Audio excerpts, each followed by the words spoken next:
Friends, ఎలా ఉన్నారు? మేమైతే బాగున్నామండి. ఈరోజు మరో వీడియోతో మీ ముందుకు వచ్చేసాను. ఈ సంవత్సరం సంక్రాంతికి మేము విలేజ్కి వెళ్ళామండి. అక్కడ సెలబ్రేషన్స్లో భాగంగా మాకు గొబ్బిళ్ళు తట్టడానికి అవకాశం దొరికింది. సో గొబ్బిళ్ళు పాడేటప్పుడు వాటిని షూట్ చేశామండి మీకోసమని. అసలు గొబ్బిళ్ళు అంటే ఏంటి, గొబ్బిళ్ళ ప్రాశస్త్యం ఏంటి అనే దాని గురించి తెలుసుకుందామా? గొబ్బి అనే మాట గర్భ అనే మాట నుంచి వచ్చిందండి. గోమయంతో చేసే గొబ్బిని గౌరీదేవిగా భావిస్తారు. అందుకే గొబ్బెమ్మను గౌరవిస్తూ పసుపు కుంకుమలతో పూజిస్తారు. ఈ సందర్భంగా పాడే పాటలు అద్భుతంగా అనిపిస్తాయి.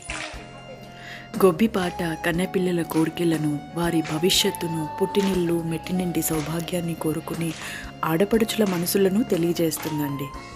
పండుగ ప్రారంభానికి నెల రోజుల ముందు నుంచే సందడి మొదలవుతుంది. ధనుర్మాసం ప్రారంభంలోనే తెలుగు లోగిళ్ళన్నీ రంగవల్లులు గొబ్బిళ్లతో కలకలలాడుతుంటాయి. రంగులు నింపిన ముగ్గుల మధ్య గొబ్బిళ్ళు, వాటిపై గుమ్మడి, బంతి, చామంతి పూలలతో అలంకరించి పసుపు కుంకుమతో గౌరీదేవిని పెడతారు.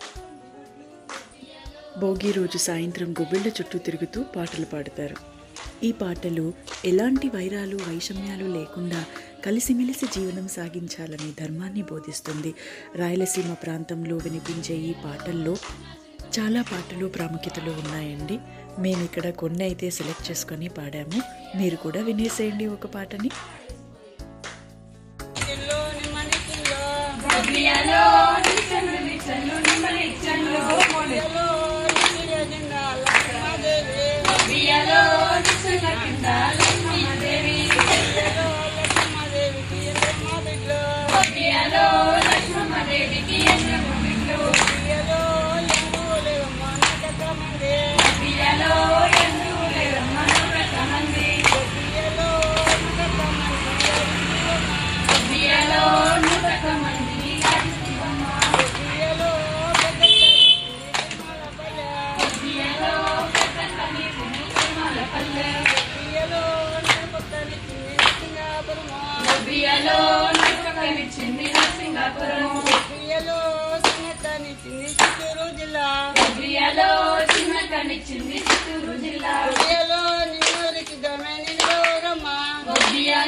Thank you so much for watching, friends.